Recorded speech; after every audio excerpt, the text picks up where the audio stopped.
Amici di Storie Fuori Gioco, ben ritrovati in un nuovo appuntamento con Football Mystery, la web serie che racconta storie curiose, singolari, a volte incredibili del mondo del calcio. Stavolta ci immergeremo nelle atmosfere uniche legate a quella che, assieme alla selezione inglese, è la nazionale più antica del mondo. A volte capace di imprese storiche, a volte autolesionista fino al midollo. Oggi cercheremo di capire cosa significa, quando si parla di calcio e di nazionale, essere scozzesi.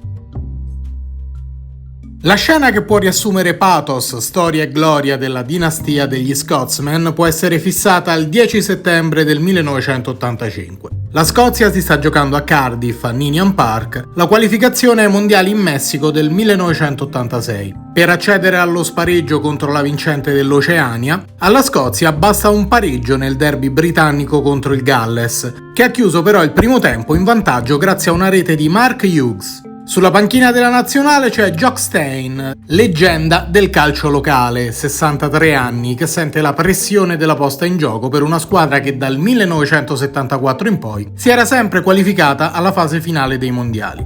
A 10 minuti dalla fine la Scozia può usufruire di un calcio di rigore, è il pallone che decide un quadriennio di lavoro. Sul dischetto va Cooper, ala dei Rangers, di fronte alla curva della Tartan Army, la tifoseria scozzese che ha invaso Cardiff. Il rigore è dentro, la Scozia è formalmente ai mondiali, vista la superiorità sulla carta sull'Australia in vista dello spareggio, e così sarà con una vittoria 2-0 in casa e un pari a reti bianche in trasferta. Ma Jock Stein in quello spareggio non ci sarà. Al suo posto guiderà la squadra anche ai mondiali il suo assistente che aveva sbalordito l'Europa alla guida dell'Aberdeen, un certo Alex Ferguson, non ancora Sir. E non certo per meriti sportivi. A fine partita Ferguson fa restare la squadra in campo durante i festeggiamenti sotto la Tartan Army. Negli spogliatoi serve spazio, il mister sta male. Stroncato da un infarto, Jock Stein cadrà sul campo, piegato dalla tensione sul rigore di Cooper e definitivamente crollato dopo il fischio finale.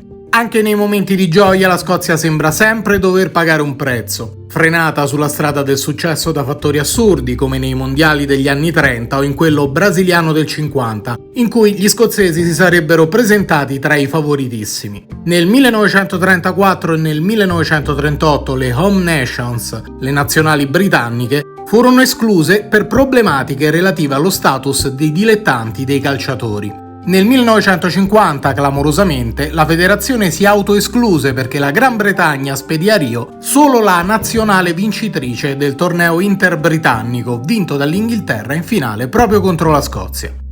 La sfida tra le nazionali di Scozia e Inghilterra d'altronde è la più antica della storia, 112 precedenti e un saldo negativo solo di misura, 46 vittorie per gli inglesi e 41 per gli scozzesi, che hanno sempre dato l'anima in una sfida che rappresenta la storia di un popolo ben oltre il calcio. Di bestie nere gli scozzesi ne hanno avute sostanzialmente solo 2, i brasiliani mai battuti in 10 incontri e gli italiani sconfitti solo una volta in altrettanti precedenti. I 60 e i primi 70 sono gli anni del grande esilio internazionale. Il Celtic vince la Coppa dei Campioni, i Rangers la Coppa delle Coppe, ma la nazionale ai mondiali non c'è né in Cile né in Inghilterra, una grande delusione, né in Messico. Sono gli anni di Jimmy Baxter, imprendibile centrocampista dei Rangers, 65 kg bagnato, scrivono i giornali. Problemi con l'alcol che portano Dave Mackay, quello che farà le scarpe a Brian Clough a Derby, a consigliargli di non bere il mattino prima della partita, ma capace comunque di segnare 2 gol e far rimontare la Scozia in 10 contro 11 con gli inglesi.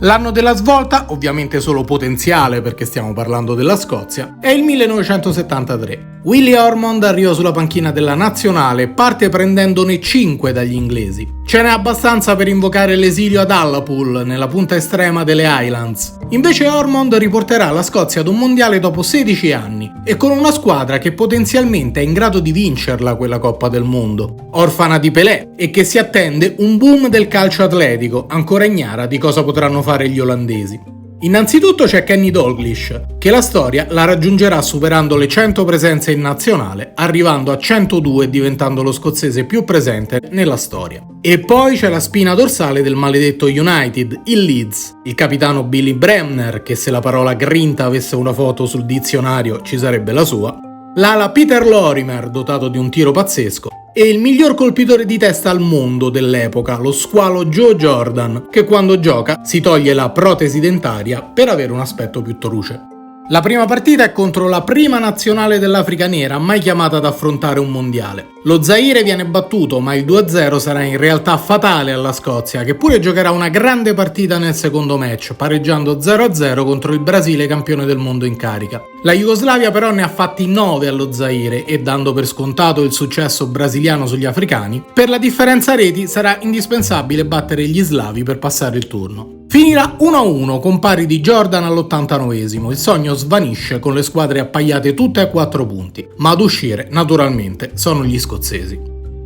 Nel mondiale successivo il CT è Ellie McLeod che porta la squadra in Argentina. Bremner e Lorimer non ci sono più, ma Dalglish e Jordan sì, e a centrocampo c'è un grande centrocampista di Edimburgo, Souness. L'esordio col Perù va male, anche a causa di una stellare punizione di Teofilo Cubillas, ma il patatrack gli scozzesi lo combinano ancora una volta contro la squadra più debole del girone, l'Iran. Solo pareggio contro i persiani, un risultato che vanifica una delle più belle imprese del calcio scozzese.